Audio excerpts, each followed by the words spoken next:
Strikers of the Kansas Jayhawks.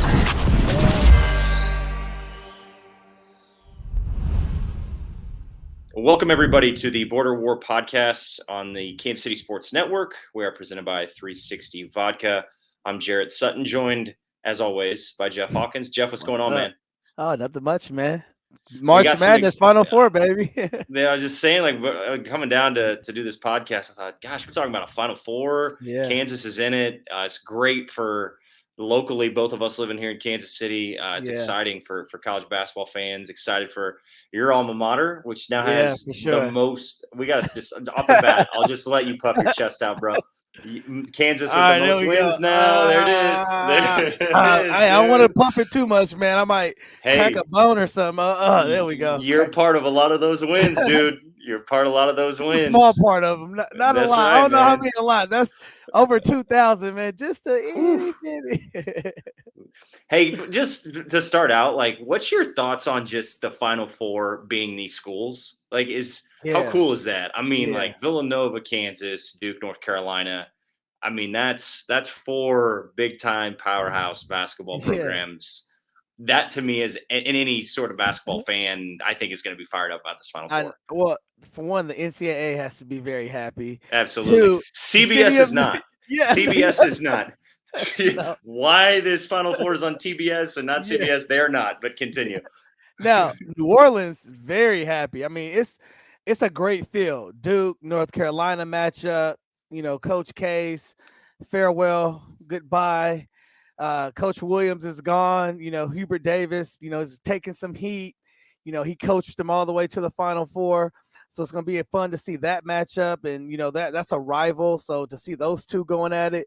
And then obviously you got, KU and Villanova. And Villanova's history. And obviously they knocked KU out. And KU's obviously looking to want to get some revenge with Villanova. So that's going to be a heated, intense game, and it's just going to be a fun environment down in New Orleans, man. Yeah, it's going to be great. I'm excited to get down there. I know you're going down now as well for NABC stuff. Yes. We're going to be down there as a staff in New Orleans, so I can't wait. It's supposed to be in like the 70s. It's going to be great weather. It's going to be a lot of fun. Hey, I did want to touch on just a lot's been made of the Villanova-Kansas matchup in the Final Four in 2018. And I would say that Kansas team was better suited to win a national championship than this Kansas team. Oh, yeah. They just went up against a buzzsaw in Villanova. I mean, that was Devontae Svi, LeGerald, Malik. When Malik was going off. Yeah. Kansas was a great – Doak was on that team, obviously. That's a great Kansas team that came off the Elite Eight win against Duke, with Grayson Allen and those guys. I think it was an overtime win, if I'm not mistaken. One of the better college basketball NCAA tournament games, Elite Eight games. Yeah. This year is so different in this matchup, right? I'm laughing like you say that. Yeah. It's so different. And I really believe, like, I was just looking at Kansas's season, everything that's gone on, everything that's transpired. I have this thing that Kansas, this is the team of destiny this year. Yeah. And I think it has a lot to do with a couple things. Like, Ochai Agbaji said they're doing this for the 2020 team that couldn't play in the NCAA tournament. I think there's more to this. Like, yes, some teams have lost. That's helped Kansas' path. But, like, Justin Moore went down with an injury. Now, you still can't overlook Villanova. Yeah. But even, like, the load the wagons, right? Coach Self's dad passes away. I just think there's a lot of things that are just, like, going in Kansas's favor. And that's a good thing because there's been times where it hasn't gone in their favor. Are you getting that sense at all? Like, where are you at right now? Hey, right now, man, I'm just riding the wave until the wave dies out, man. I don't want to get too high, don't want to get too low, but it does. I mean, but it does feel like it does feel good to be a Jayhawk. Like, I mean, I walk into work, once they get to the Final Four, and I have some Missouri fans that I work with, but they're great. Trust me, they're great. And they're like, geez, you're smiling today? Or you're really smiling today? I'm like, not really. It's kind of my normal day, but it's a big deal. And I feel Jayhawk fans are really kind of licking their chops. They think they have a really good shot. But still, it's still one game at a time. This Villanova team, like you said, with Justin Moore going down, who averages about 15 points for him. That's still, you still can't overlook this team. Any team that's you go against Villanova, they're well coached. Jay does a great job, and then they have Colin Gillespie, who's a proven winner as well too, who's gonna provide a lot of leadership and guidance to some of these younger guys who may not have been in a moment like this. So, but as a Jayhawk fan, you're excited. A lot of things you do feel the Lotha wagon. A lot of those little deals, you really feel like they are playing for something that is more than just a national championship. It's something that's a little bit deeper, and I think Jayhawk fans are really starting to get onto it. I mean, I'm on board as well too. So it's exciting to be a Jayhawk for sure. No doubt. Going into this matchup too, we were touching on just Justin Moore being out. Yeah, I had a chance to listen to Jay Wright today, and I think what they're going to do is play Brian Antoine, who is a big time recruit coming out of high school and has been hammered with injuries throughout his career, and he's a really good guard. Actually, probably hasn't had the college career you would think. He's going to get an opportunity, and so you can't overlook this team. I do expect Caleb Daniels to probably jump into the Justin Moore role, who's fully capable, who shoots close to 40% from three. The point being is Villanova's a machine. And I know it's next guy up. And I was just about to say, I hate to use the cliche, but it's so true, man. I mean, they all are, it's not to call them like robots, but it's like they all know the system inside and out. And one guy going down, any other team, okay, I definitely am like, that's a big blow. And it still is their second leading scorer. And Justin did so much for that team. So it is still a loss. But there's just something about how Villanova operates. I think there's going to be guys that step up. So the point being is you and I know you're in this kind of category. You cannot overlook Villanova at all. Yeah, they can beat you, and if they play their best game, they are frustrating because they don't make mistakes. And Kansas played their best half against Miami in that second half. That's a great sign going into the Final Four because Kansas has played tight. They've had slow starts. Ochai, I don't even want to call it a slump or funk. I think even Coach Self said he's just not getting a lot of shots. He's just not getting a lot of looks. And they've give Kansas credit. I mean, they found ways to win. Like Providence came back, got a lead in the second half. They call timeout, shut the door, run away with a win. Miami, they're down 6 at the half. Second half, it's a totally different ball game. So going into this matchup, understanding the injury to Villanova, what was your takeaway after the Miami win in that second half? Is there anything that jumped out to you where you're thinking this could catapult them? And because as Coach Self said afterwards, now you're in the Final Four. Now you should be like, hey, we've made it here. Yeah. Now go play is what he said. I think that's a great point. Yeah, and to me, I thought it was really defense, and if you go from offense, transition, their transition game really sparked, and which their defense, only holding Miami to 15 points in the second half. That goes to show you if they were locked in mentally from a defensive standpoint and physically, they were ready to go. They didn't care what may transpire or happen. They didn't care. They just locked in, guarded, did whatever they had to do. And I think if they can guard that way, this is going to be a scary team if they can get locked in. Now, holding these teams to 15 points, that's going to be tough. But if you lock in defensively like you did when you held Miami to 15 points, it's going to be tough for any team to score, especially if you can do that for a full game. That's going to be tough. So I think if they can lock in defensively, which is going to lead to them getting stops and be able to get out and run and in transition. And I think that's where CB and Ochai are really effective, when they can get out and hit the wings and run and get that pitch ahead. Yep. It was great to see David McCormick and Mitch Lightfoot play so well too. Yeah. Especially Mitch coming back from the injury. David's had his inconsistencies at times, but when David is good, as everybody knows, this team plays at a different level. Especially when he's efficient and finishing shots, finishing plays, making free throws. That to me is another big takeaway. Mitch, there's times I didn't know how healthy Mitch would be going into these games, and even in the Providence game, like, he went in the game and he plays so hard. He can block shots. He obviously knows what he's supposed to. He knows his job. He's a team first guy, and he just gave Kansas great minutes in that Miami game. But he gave him great minutes in the Providence game. I mean, you can throw Mitch out there for 6-7 minutes, and he's going to do something positive. That's such a weapon for Bill Self that I think is underrated. You're right, and you mentioned McCormick playing good, but I think moving forward, not only does McCormick have to play well, but I think Mitch does too. And because I think a lot of the time this season, and a lot of Jayhawk fans, I heard them, they get on McCormick. McCormick, I mean, you lose Doak, you lose a lot of bigs, and and McCormick's just forced to do it by himself. I totally understand, where McCormick could probably be like, wow, I mean, it's just me, guys. Come on, relax. But I think he needs a supporting cast as a big too. So when he's not in the game, Mitch, it's on both of them to be able to come up and play good. But I think if they could, together at least just, get at least 20 points together, 25 plus, and, we're doing great. But I think if, Mitch can come in and give some good minutes, it'll relieve a little pressure off of McCormick. And, and they can kind of feed off each other, because I think when you got those bigs clicking and you can score down low, it just, I mean, inside, outside, it just opens everything up for the outside, and out of control closeouts. A lot of things transpire when you can score the ball on the inside.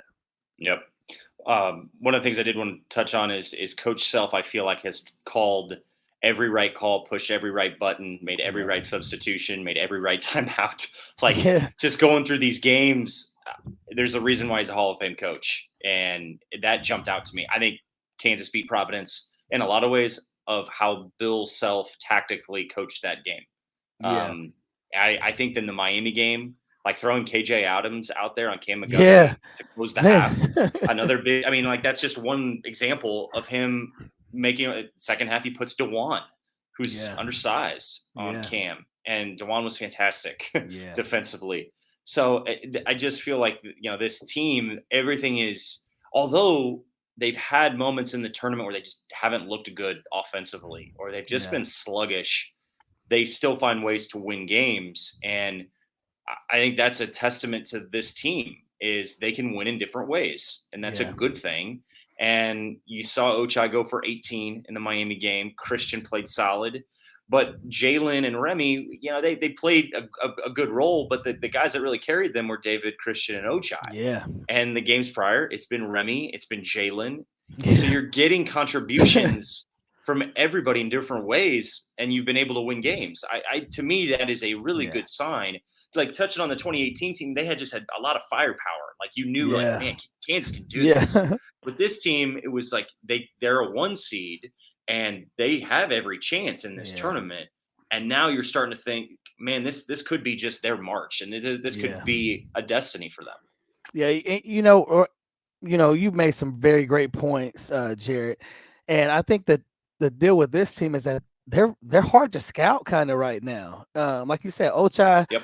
Yeah, he wasn't a really funk. I agree. He was just tough for him to get shots, and I think it was tough for him and CB to get shots because of how well Remy was playing. They were just kind of in the back seat, like, all right, go for it, Remy. It's your show right now, because they've carried the team so much this year. But they're a hard team to scout when you don't know who's really gonna go off. And I think to me, it's Remy. To me, Remy, especially in the tournament, has been the difference maker for this team. And I think it's the Remy that everybody's been wanting to see all year long, the Remy that you saw at Arizona State. But I think Remy, that him playing with such fearlessness, man, I think that just changes the whole complex of how they are being scouted, because you can focus in on Remy, but if you focus in on Remy, then now you have to worry about CB and Ochai. And if you focus on CB and Ochai, I mean, you can't forget about Jalen. I mean, you can't forget about DeJuan as well. So, I mean, right now they're a hard team to scout, and guys that are coming off the bench are doing some good minutes. And you mentioned Coach Self and his tactics, and just how he gets them prepared. That move with KJ Adams, I think that was almost like a momentum game saver, because Miami had the ball, and that was a huge stop at the end. And, they were just, I think it was McGusty, right? Had the ball. And he was heating up. He was a problem in the first half. And when, they put KJ Adams on him and he couldn't get a shot off. And KJ Adams actually went up and almost blocked this shot with two hands. That's just how aggressive he was on that defensive stop. But I think that gave Kansas the momentum and the push they needed defensively. Like, let's lock up defensively. We can do this. And then they come out with a second half. But I think you got to credit Coach Self for making that small adjustment to me that made such a big, huge impact for the game. One of the things we get used to hearing is if you're playing bad in the first half and you come out and play better in the second half, well, the coach must have really yelled at you and got into you. In the locker room, I thought it was so interesting that Ochai post-game said that Coach Self came in and he was very calm, that he was very, just stone-faced a little bit of this is what we got to do offensively and defensively. And it wasn't like anger or frustration or calling guys out. Awesome. It was, we're good and this is what we got to do. And I think there was a little bit of like we can go do this. It wasn't one of these things where sometimes that's okay to get after your guys. And when you and I have probably gone through that quite a bit at different times, but I just thought it was an interesting move for Coach Self. I love the move of, hey, we're down 6. We just got a big stop. That team, to me, all it needed was some confidence at half, like just to kind of catapult you up. We're right there. We're going to get over this hump. We're going to make a couple adjustments and this is what we're going to do.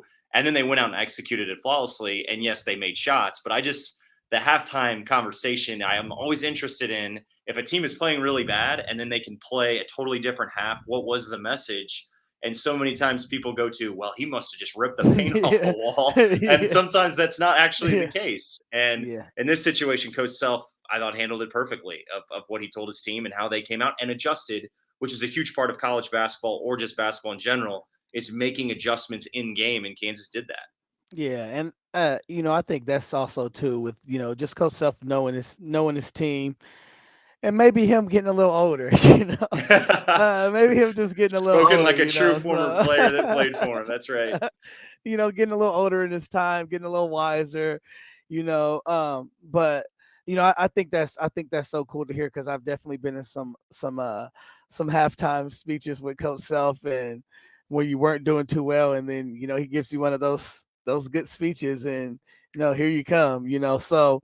But I think that's very cool that, Coach Self can, he understands his team. And I think in a moment like that, he's been to that Final Four, seen a while, as well as winning a national championship. So he kind of knows, I think, in those moments, especially when he can feel and know that his team cares. They care about, the season. They care about working hard. They care about trusting them. I think he feels like he doesn't have to get on them because I've seen a lot of games, even just from watching from afar, Coach Self still gets on his team. Don't get me wrong. He gets on his team, but there's been some times I'm like, geez, he's about to rip them. I'm looking in the huddle and he's smiling and laughing. I'm like, okay, all right. This is something new. So, but I think that's cool because, that's one thing that coaches have the power, when the team thinks the coach is mad and the coach comes in happy, sometimes that can boost the team up and vice versa, so I think, Coach Self does a really good job of balancing that, knowing his players and knowing kind of what they feed off of. And I think that's kind of, contributes to his success. Yep. He does. Everybody's on their toes, right? They don't know what to expect. Yeah, how's Coach Self going to handle this or that, right? Yep. That's how you do it. Stay on your toes. That's man. True. That's true. It keeps everybody, ready and, I guess trying to find a way to win a game. You always got to kind of have your feet going and have a little bit of an open mind to what's going to happen. Yeah. Hey, so always guessing. Always guessing. That's right. Always guessing. No question. Hey, Jeff, one of the things I'm looking for in this game, just with Villanova being, first of all, they've had a short bench throughout the tournament. They've played 7 guys, and now it's going to be 6, maybe 7 again if they play a guy that hasn't played a lot. But look, this Villanova team scored 50 points to beat Houston. So they can win a game ugly. And one of the things that I think is going to be interesting in this game is the foul discrepancy and who is going to the free throw line. Villanova is a great free throw shooting team. Like they shoot close to 80% from the line as a team, and almost everybody that plays is over 78%, and the guys that mainly shoot them are in the upper 80s and 90s. So you want to keep them off the free throw line. You touched on Kansas' defense, and it's true. Like their defense has bailed them out more times than not in this tournament when they've had to count on it, that their defense has come through for them. They have to keep defending. They cannot put Villanova on the free throw line. Yeah. That is the most important thing. And then vice versa. To me, if I'm Kansas, I attack. And because Villanova is going to be, they're not going to have the bodies. So if you get them in foul trouble, that can change the game as well. So I think both sides, I'm curious how the whistle goes and who's going to the line and what that looks like. Because I think could possibly be a big impact in this game for both teams. Yeah, you said it right. KU, they're gonna have to play without fouling, and while they have to play without fouling, I think this is a unique team. The unique thing with great defensive teams is they can play without fouling and they can still pressure the ball. So if KU can do that, I think that's another way. They're not as deep. You got a chance to tire out their guards with Gillespie, with Harris. Pick them up, play. Guard them without fouling, pressure them, tire them out. They're not as deep. And then, like you said, on the offensive end, attack, try to get to the free throw line, which every time you get a free throw to the free throw line, that means they've committed a foul. And if they don't have a deep bench, that's to your advantage. And I think KU definitely needs to take advantage of them not really, digging too deep into their bench. And, KU has shown that they can dig deep into their bench. And I think Coach Self will feel confident if he has to go deep into his bench with some of those guys. So I think they need to again, pressure the ball without fouling. I think that's the key. Pressure, but without fouling. If you guys can do that, get the ball, run it. You get the ball out in transition and run them, have them sprinting the whole game. And when you're in a half court setting, just be aggressive, attack the rim, get them in the air, get them off balance, do whatever you have to do to get them to commit cheap fouls. I mean, at this point, you want to do whatever you can to win, whether it's, sometimes playing a little ugly game or, playing a little game that's a little bit out of your style just to mix things up. So, but I think KU is going to be ready for this game. I think it's going to be a fun game. Villanova is going to be ready for this game, but I'm just excited. It's Final Four. So you got to expect both of these teams to be locked in, feeling the love that they've gotten from their fans and, their communities. And they're going to be both teams are going to be ready to go, man. You think there's I will say, I got to give a shout out to Kansas fans too. They were great. I was in Chicago for the McDonald's All-American games, and there was the Kansas fans came through on Sunday because they were all at United Center, and it felt like that environment that, like the first couple rounds, it just felt like basketball fans in the arena, and Kansas fans came to play in that Elite Eight. There were a lot of them on my flight back to Kansas City, and there were a lot of happy fans flying back to KC from Chicago and all the crimson and blue. There's going to be so many fans down in New Orleans. I'm so excited to get down there. But this is going to be a little bit different because we're playing in the Caesars Dome, the Mercedes-Benz Dome, as most people remember it as in New Orleans. It's a football venue. So you got to get used to that. And I'm curious to get your experience because obviously you've been in Final Fours. You've played in Final Fours. Is that a real adjustment is my question. Like when you go to a venue, is it just like riding a bike and everything's, or is it different? And it's almost like the Hickory, scene in Hoosiers where it's like, it's still this, everything's the same. But to me, that's what it would be like in a Final Four, especially playing in a football venue. Yeah.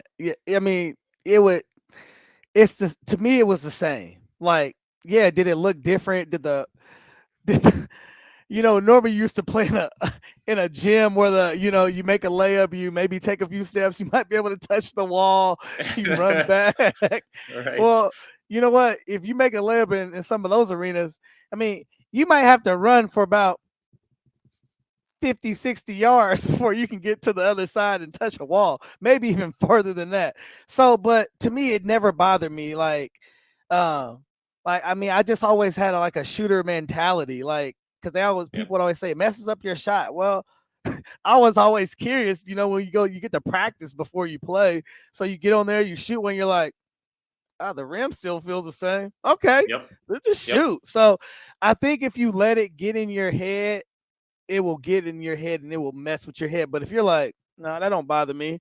It's just another gym with a basket. I mean, this is the deal, Jared. If you played outside, if you grew up playing outside as a hooper, that is not going to bother you. Yeah. Come on, man. I'm used to making shots outside in the park.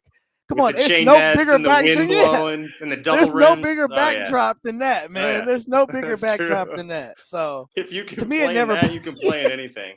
Yeah, man, you can shoot at anything. So I mean, it goes. You'll find out who shoots outside, who's been a hooper on the outside, and who's just been on the inside in the gym. But that's right. To me, it never bothered me. It never did. When we played in Glendale, we were in the Elite Eight, or going to Sweet 16. It was a Sweet 16 game first, and we played at the Arizona Cardinals football stadium in Glendale, and I mean the venue's incredible. And when you were you basically had to run from like the end zone to the other end zone to get on the court. And I was like, oh my gosh, like we're just run from our locker room. So to your point, like we must have ran like 100 yards. And they have like half of it blocked off too. You're like, yes, exactly. You're not even using half of the whoa. Right. Okay. Like, man, we're running pretty far to just get on the floor. But it's true. Like once you get through a practice, like you're locked in and you're on the floor. So it is different, but it's everything that surrounds it. Like before you get on the floor, you definitely feel it. And then you feel it.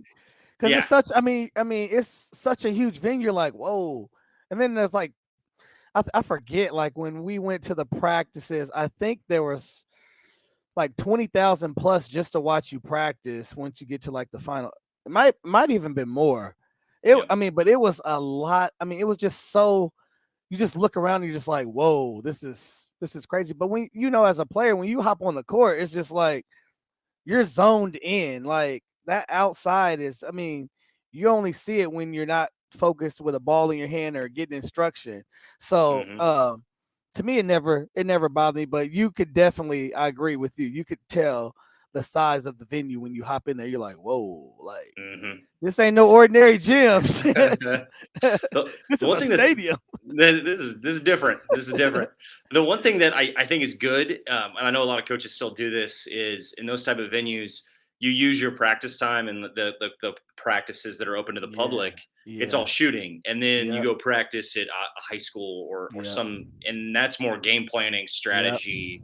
You're actually going through your actual practice, and I think that's good. I think it's smart, because then once you're on the floor, you don't have to worry so much about the practicing. It's more just getting used to everything. Gotta make one shot. That's right. That's exactly right. Everybody make one shot. Let's go. Yep, that's exactly right. So these games are going to be exciting, and I think the other side of the bracket too is fascinating. We got to talk about like Duke, North Carolina, first time in the NCAA tournament. Coach K, last games, and then you got Hubert Davis, first year head coach. Like it's just. This whole thing is kind of crazy to me. It is. The whole year and then how it's playing out. And I wouldn't sleep on North Carolina at all. Any four of these teams, I think, are capable of winning the national championship. Yeah, and look, everybody's talking about Duke, and I don't even think they like that it's so much of it is about Duke, because it's probably the Coach K factor talking a little bit here. Yeah. Oh yeah. But you can't overlook Villanova, Kansas, or North Carolina in any way, like at all. And North Carolina, to me, like I saw North Carolina at the beginning of the year, and I thought, oh my gosh, they're so talented, but they were all over the place. Like they had agendas, and they were not playing team ball at all. They could not handle adversity at all. They got blitzed by Villanova. It was in South Carolina, and then they also got beat pretty badly by Tennessee. Yeah, and so they were bad both games. And I thought, this team, they'll be okay. They're going to underachieve, and then here they are. Yeah. So you give them a ton of credit for just weathering the storm and getting through. And that's going to be. Is there any? Not to look ahead, but is there anybody you would want to see in the national championship game? Because I think Duke or North Carolina. Yeah. No matter what, like Duke's got probably more NBA talent for sure, but I think North Carolina is still a team that could win it themselves. The proper answer. When you sign up for Kansas, you take whoever's ahead. No, that's right. That's right. That's right. No, I don't know, man. Like, man, I mean, both of those teams to me are very, very scary.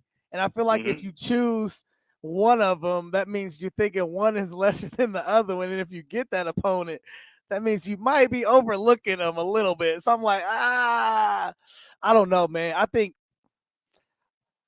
either way, I don't know, man. Jeez. I don't like to say tough. I don't know that much. I don't let my son say I don't know, but I am saying I don't know. That's a tough one. All right, North Carolina. There we go. There you go. That's a good answer. That's a good answer. I would say same. The thing about Duke too, man, is when I think about them, I did not expect them like a week before conference tournaments, maybe 2 weeks before conference tournaments. I thought they were too young. I thought they were very talented, but I just didn't think they could close. And I thought they would get punched and not be able to, and they have. I mean, they give them credit. Like they've played, and that Arkansas team was dangerous and tough, and they handled Arkansas wire to wire, and that was an impressive win. So they're a dangerous team at the right time. We said this last week. It's all about peaking, and all these teams are peaking at the right time. And you mentioned fighting. You mentioned fighting for something, Duke. They're fighting for Coach K, man. They want him to go. Like those players want him to go out in style. Tell me, there's not pressure on those guys. I mean, let's be honest. Yeah. You especially when you're a freshman and you're in the Final Four. And you don't know any better. Yeah. You don't know any better. We have to, Coach. We have to. We got to send Coach out with a championship. I think Coach K would be okay going out, making it to the Final Four. I know he wants it all. I know he wants it all. He's like, hey, my last year Final Four. Yeah. Absolutely. That's the coaching part of it. I'm sure that's been said to them. But the players, they're like, we're sending him out. Yeah, you need the whole thing, Coach. That's you right. Need the whole thing. So it's a great field, man. It's a great field. I do want to touch on a couple things on the Mizzou side. We got our guest. Our special guest is back. He heard you saying I don't know, Jeff. That's why he came I know. He's like, saying I don't know. Are you hiding that? I did want to touch on the Mizzou side real quick. Coach Gates is going to be down at the Reese's Senior All-Star Game in New Orleans, so that's a great honor for him. Yeah. He did lock up a couple commits, which I think are exciting. Mohamed Diarra from Garden City Community College is a JUCO player, one of the top JUCO players. It was a good get from 6'10", lanky, power forward. And then DeAndre Golston from Wisconsin-Milwaukee, who is a good guard that I think is going to give them some – I feel like there's a ghost in the room. I really do. I feel like it's – You must have heard me talking about this ghost screen action. There you go. But I do think with Mizzou, they got some transfers on the docket too. They have returners. I think they need to keep Kobe and Caleb Brown, possibly Dejuan Gordon. But a lot of transfers are in the portal, 5 from Mizzou. But there are some targets out there that I think are really interesting that Coach Gates has been in on. Terrence Shannon, for one, from Texas Tech, who put his name in. Everybody's going to talk about Xavier Pinson, the former Mizzou point guard that went to LSU. He's thinking of coming back. I think that's a real possibility. Yeah. Andre Curbello's in the portal. From there's a lot of Sean McNeil, West Virginia. I mean, there's some players there. I do think a lot of this is NIL based. In terms of, it's just a different world, Jeff. It's crazy. Like I think people that are the players that are get them NIL deals ready, man. That's right. You better be on top of it. You got to. All these guys are seeking it, and they're leaving schools because of it. That's right. Or and obviously they have the chance to go back. They put their name in the portal, but I do think it's interesting that they're all seeking something. Yeah. And that's a big part of it, and it's just free. It's free agency right now. Yes. Which makes I think it makes college basketball that much more fun. Because every team is gonna follow the offseason, and every team thinks their team is gonna completely be retooled and ready to go next year. I mean, I think it's literally like free agency, man, for real. I think that's what makes this so exciting. I just think I'm like, man, we're doing this. K-State's doing this. Yeah. Like there's all these schools, especially with first year head coaches, where they're gonna look to the transfer market. Oh yeah, they're right in there. Man. Hey, I'd love to be a fly on the wall. That's right. I'd love to be a fly on the wall in some of those conversations because I mean, man, there's a lot to do. Number one, he's got to put a staff together. Like that's for sure. That's hard enough. So yeah. So look, there's gonna be a lot of things to digest in New Orleans. It's gonna be a fun weekend. Yeah. Excited for these games. I know you'll be down there cheering on the Jayhawks. Heck yeah. We might be talking about a national championship game or a national championship as well next week. So who knows? Safe travels, Jeff, to New Orleans. For sure. I look forward to you hopefully too, man. You too. Yeah. Yep. Hopefully we'll link see up. down. We'll link up. Yeah. Hopefully see you down there, man. It's gonna be fun. You bet. You betcha. All right, Jeff. Talk to you soon. All right. See you guys.